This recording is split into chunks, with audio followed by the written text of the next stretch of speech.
भारत मुक्ति मोर्चा कोई छोटा मोटा संगठन नहीं है, ये पूरे देशव्यापी संगठन है कि 2030 तक हम 14 बार भारत बंद करने वाले हैं। ओबीसी की जाति आधारित जनगणना का भी है और इसका जो रिजल्ट मिलेगा वो सड़कों की लड़ाई से ही मिलेगा। अभी बिहार का सबसे बड़ा उदाहरण है, उन्होंने ओबीसी की जाति जनगणना करा दी है। ईवीएम बैन होगी तो गलत लोग चुन के नहीं जाएंगे। नमस्कार, इस वक्त मैं उत्तराखंड के जिला ऊधम सिंह नगर में हूं। आज की चर्चा में हमारे साथ शामिल हैं रिंकू बाबा जी। आप भारत मुक्ति मोर्चा के कुमायूं मंडल अध्यक्ष हैं, साथ ही आप एक बड़े समाज सेवी हैं। जी सर, नमस्कार। जी बताइए। सर, आप भारत मुक्ति मोर्चा के कुमायूं मंडल अध्यक्ष हैं।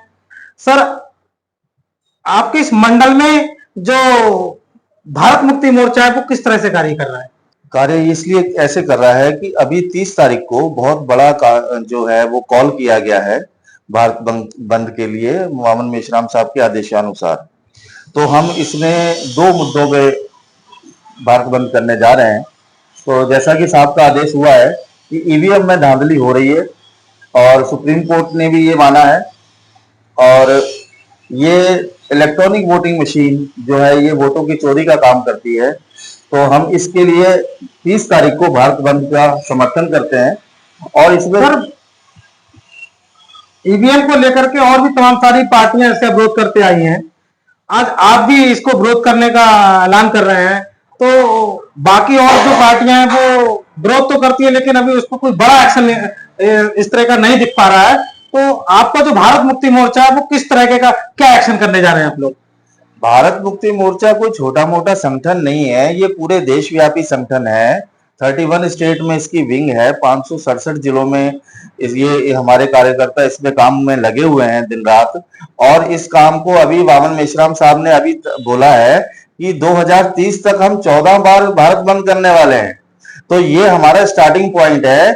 और ईवीएम से धांधली का विरोध और बैलेट पेपर का समर्थन, इस मुद्दे पे हम लोगों ने भारत बंद को समर्थन दिया है और इसको हम भारत बंद को सफल बनाएंगे। सर, क्या लगता है आपको आज की जो भाजपा सरकार है, चाहे जो चुनाव आयोग है, क्या आप इस पूरे सिस्टम से लड़ पाएंगे? जी, अभी 3.5 लाख लोगों ने चुनाव आयोग का घेराव किया है और अभी तो ट्विटर के मालिक एलन मस्क ने खुद बोल दिया कि वो उसमें धांधली हो जाएगी। अभी ईवीएम हैक करके दिखा दिए। तो ऐसे बहुत सारे एविडेंस है, बहुत सारे उदाहरण है पूरे देश भर में। और ईवीएम एक जो इलेक्ट्रॉनिक वोटिंग मशीन है ना, तो इसको हम हैक कर सकते हैं। तो आपका जो भारत बंद का जो तैयारी है उसमें आप किस तरह से भारत बंद को क्या आपने रूपरेखा बना के तैयार की? ये सर हमारी अपनी रूपरेखा नहीं होती, ये संगठन से हमें आदेश मिलता है तो हम उस आदेश का पालन करते हैं। हमारी अपनी कोई रूपरेखा नहीं होती, जैसा ऊपर से आदेश आता है हम उसी तरीके से काम करते हैं। तो एक आपने जो दिन निश्चित किया है वो 30 अक्टूबर 2024 बुधवार को आप लोग भारत बंद की तैयारी कर रहे हैं। तो बाकी और जो आगे की रूपरेखा है वो आपकी किस तरह से, क्या आपने रणनीति बना के तैयार की है? ऐसा जी, इसको हम जन जन तक पहुंचाएंगे कि हमारी इसमें दूसरा मुद्दा एक ओबीसी की जाति आधारित जनगणना का भी है, जो एक बहुत बड़ा मुद्दा है। और जैसे अगर शरीर में एक अंग काम ना करे तो शरीर बेकार हो जाता है। तो 50% आबादी शिथिल पड़ी हुई है, तो उसमें समता समानता कैसे हम लेके आएंगे, कैसे व्यवस्था उसकी बनाएंगे हम, कैसे किस तरीके से हम जो संविधान में हमें अधिकार लिख के रखे हैं वो हमें मिलेंगे कैसे? जातीय जनगणना की तो और भी जो भारत में चाहे और जो अदर स्टेटों में कई सारी जो पार्टियां हैं वो लगातार जातीय जनगणना की मांग करते आए हैं और भी कई सारे जो लीडर हैं वो जातीय जनगणना की मांग करते आए हैं। क्या लगता है आपको कि आप जातीय जनगणना की मांग करके जातीय जनगणना करवा पाएंगे? जी बिल्कुल। और अगर जाति जनगणना नहीं होती है तो हमारा आंदोलन और बड़े पैमाने पे होगा, और अगर ये करा देते हैं फिर तो हमारा आंदोलन खत्म हो जाएगा। सर, ओम प्रकाश राजभर जी हैं, उत्तर प्रदेश से हैं, और भी कई सारे जो चाहे अखिलेश यादव जी हैं और भी कई पार्टियों के जो नेता हैं वो बड़े बड़े मंचों से लगातार जातीय जनगणना की बात करते हैं, ओबीसी जनगणना की बात करते हैं, लेकिन अब तक ऐसा कुछ संभव हुआ नहीं है। तो आपका जो भारत मुक्ति मोर्चा है वो भी इसी मांग को लेकर के आज आंदोलन कर रहा है। क्या लगता है आपको, अगर जातीय जनगणना नहीं हुई तो आप लोग फिर अगला क्या कदम उठाने वाले हैं?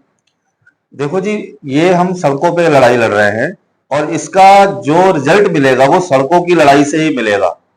हम कोर्ट में भी हम लोग हैं, हमारे लोग लड़ाई लड़ रहे हैं ईवीएम को लेकर। ठीक है जी, सड़कों पे भी हम ही लोग हैं। अभी बिहार का सबसे बड़ा उदाहरण है, उन्होंने ओबीसी की जातीय जनगणना करा दी है। तो ऐसे ही जैसे जैसे हमारा संगठन बढ़ रहा है और हमारे आंदोलन बढ़ेंगे, अलग अलग स्टेट अपने अपने यहाँ कराएंगे। और मुझे लगता है कि जब तक कराएंगे नहीं तब तक कुछ होने वाला नहीं है। सर, उत्तराखंड में आपका भारत मुक्ति मोर्चा ऐसा कुछ खास क्या मतलब आपने रूपरेखा बना के तैयार की, आप हमारे चैनल के माध्यम से हमारे दर्शकों को क्या संदेश देना चाहेंगे? सर, हमारी जिस तरीके से मेहनत है और लगन है और जिस तरीके से हम लोग हमारा उधम सिंह नगर से और ये मंडल से जो मैसेज जाएगा ये पूरे देश भर में जाएगा और आपके चैनल के माध्यम से हमारी बात को जन जन तक पहुंचाया जाएगा। तो हम आपका भी बहुत बहुत धन्यवाद करते हैं और इस काम को हम करते रहेंगे लगातार जब तक ये हमें रिजल्ट नहीं मिल जाता। आंदोलन करते रहेंगे। जातीय जनगणना होनी चाहिए, ईवीएम बैन होनी चाहिए। ईवीएम बैन होगी तो गलत लोग चुन के नहीं जाएंगे, सही लोग चुन के जाएंगे उसमें। तो साथियों, ये थे आज हमारे साथ चर्चा में शामिल रिंकू बाबा जी। आप भारत मुक्ति मोर्चा के कुमायूं मंडल अध्यक्ष हैं। आपका कहना है कि ओबीसी की जातीय जनगणना करानी चाहिए, उसको लेकर के ये लोग आंदोलित हैं, आंदोलन कर रहे हैं। अगर ओबीसी की जातीय जनगणना नहीं होती है तो और भी बड़े स्तर पर अपने आंदोलन को तेज करके और समाज को संगठित करके लड़ाई लड़ने का काम करेंगे। तो देखते रहिए हमारे इंग्लिश न्यूज टीवी को। जय भीम, जय संविधान।